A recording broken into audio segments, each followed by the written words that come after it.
Oke teman-teman, selamat sore. Saya belum ngecek ini video saya kalau nggak pakai mic atau nggak pakai headset ya, itu ada suaranya apa enggak, saya belum tahu. Nanti saya coba cek ya. Hari ini Ahad tanggal 5 Oktober 2025. Dalam at least 3 minggu lagi ayah sambung saya pensiun ya. Ya doakanlah mudah-mudahan kita semua, keluarga saya semua sehat-sehat. Saya yang dapat kerjaan biar gak terlalu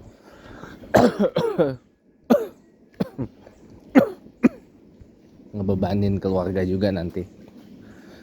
Teman-teman, gini ya, entah kenapa ya, saya itu kemarin ya, saya kan baru pertama kali keluarin satu wacana, keluarin satu hipotesa. Kalau nanti saya jadi presiden, bakalan ada coercivism bahwa perusahaan atau para pemberi kerja itu akan saya paksa wajib untuk menerima seluruh pelamar pekerjaan tanpa kecuali, nggak pakai tes, nggak pakai apa, pokoknya lamar kerja, nanti dipoles di sana, nanti dipoles oleh perusahaan, pakai training, pakai apa segala macam ya, pakai training, pakai kayak segala macam, itu dikeluarkan oleh biaya perusahaan ya. Jadi perusahaan menjadi tanggung jawab untuk para pekerjanya, sekaligus yang menjadi concern terhadap teman-teman buruh itu adalah penghapusan outsourcing. Daerah kalau saya nanti jadi presiden, outsourcing itu bukan nggak ada lagi, di ban. Saya ban, saya larang adanya outsourcing itu, saya ban, saya forbid. Nggak boleh lagi ada outsourcingan, nggak boleh, karena menyengsarakan gitu. Anak menyengsarakan. Jadi paling nanti undang-undang cipta kerja baru isinya adalah yang tentang semua rakyat Indonesia wajib bekerja, karena kerja adalah hak asasi, hak yang wajib diberikan oleh rakyatnya. Bukan diberikan, dilindungi oleh negara, dilindungi oleh pemerintah untuk seluruh rakyat Indonesia. Itu. Jadi kita tidak berkutat dengan kapitalisme lagi, tapi kita benar-benar mengembalikan Indonesia kembali kepada setelan awalnya. Kenapa ide itu saya munculkan? Karena saya baca rumusan Pancasila Bung Karno maupun predesesornya Muhammad Yamin. Kala itu Muhammad Yamin belum memberi nama Pancasila, belum. Tapi 5 prinsip bernegara. 5 prinsip, kalau di Malaysia mungkin orang bilangnya rukun negara gitu ya. Aduh, pup lagi kucingnya. 5 rukun negara lah. Gitu. Sebelum Bung Karno memberi nama Pancasila. 5 prinsip atau 5 sila dalam bernegara. Gitu. Bung Karno tuh melahirkan Indonesia ini tuh sebagai negara sosialis sebenarnya. Terbukti dari sila keempat dari Pancasila rumusan Soekarno, kesejahteraan sosial. Ditambah lagi ada Trisila, sosiodemokrasi,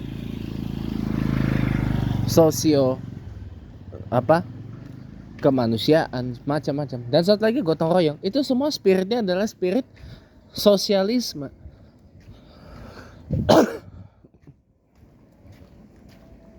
Semuanya adalah spirit atau semangat dari sosialisme.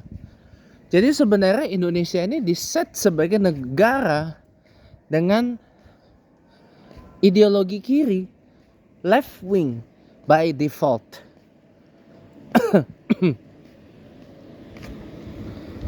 Indonesia menjadi negara left wing, negara sayap kiri by default sebenarnya. Bung Karno ya melahirkan negara ini dengan ideologi kiri.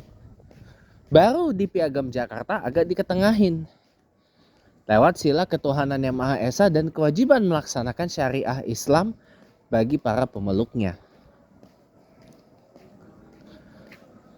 Dan modifikasi dari Piagam Jakarta itulah yang kita pakai sekarang sebagai Pancasila. Dengan menghilangkan kata yang kewajiban melaksanakan syariah Islam itu tadi. Itu yang kita pakai sampai hari ini, teman-teman. Jadi sudah 80 tahun kita memakai Piagam Jakarta sebagai Piagam Jakarta hasil dimodifikasi sebagai Pancasila. Ya. Kenapa Piagam Jakarta itu dimodifikasi? Karena takutnya orang-orang yang ada di Indonesia Timur mau cerai. Maka tidak terjadi yang namanya Negara Kesatuan Republik Indonesia. Kalau orang-orang wilayah Indonesia Timur yang dominannya adalah bukan Islam itu cerai dengan Indonesia bagian Barat. Maka kita-kita yang Islam ini mengalah dan akhirnya apa? Dan akhirnya merelakan yang kewajiban melaksanakan syariah Islam itu hilang, tetapi spiritnya ada di dalam butir-butir yang berjumlah 37 itu.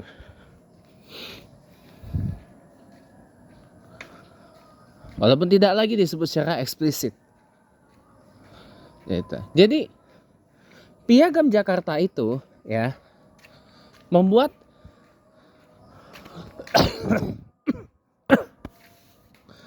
Indonesia ini secara defaultnya adalah memang sebuah negara sosialis Islamis. Negara sosialis Islamis yang berdemokrasi secara sosial, bukan demokrasi liberal. Kita demokrasinya demokrasi sosial, teman-teman. Social democratic country by default. Social democratic republic by default. Dan kita juga adalah sebuah people's republic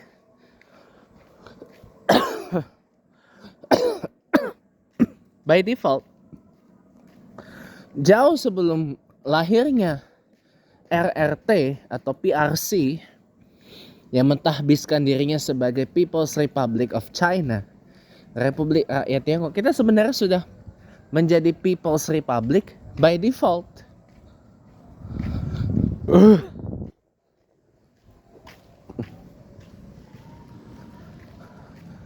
Jadi setelan awalnya kita memang sudah negara republik.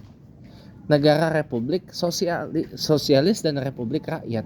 Socialist Republic, Democratic Republic. Satu lagi apa? Islamic Republic dan juga apa? Satu lagi. People's Republic. Republik rakyat. Dan sila kelima inilah yang menjadi inti dari sosialisme di Indonesia. Jadi makanya kenapa begitu saya merenung itu, saya langsung berpikir ini memang Indonesia ini dilahirkan oleh Bung Karno sebagai negara sosialis gitu loh. Bentar ya, saya pesan aqua galon dulu. Welcome back teman-teman. Saya langsung ke musola ya, karena ini waktunya sudah mepet. Ya, jadi teman-teman semua, kadang-kadang ya untuk merubah Indonesia jadi dari keadaan seperti ini ke keadaan yang beratus-ratus kali lebih baik, memang kadang-kadang kita perlu ide yang benar-benar gila tapi brilian dan berkelas. Kalau cuma sekedar gila mah saya yakin orang banyak yang bisa.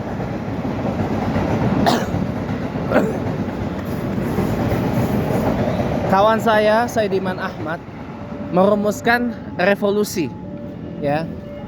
Revolusi, tapi kalau tidak ada sebuah konsensus, Indonesia mau diarahkan kemana, nggak akan ada artinya juga. Makanya harus ada konsensus. Indonesia ini mau diarahkan kemana setelah revolusi itu.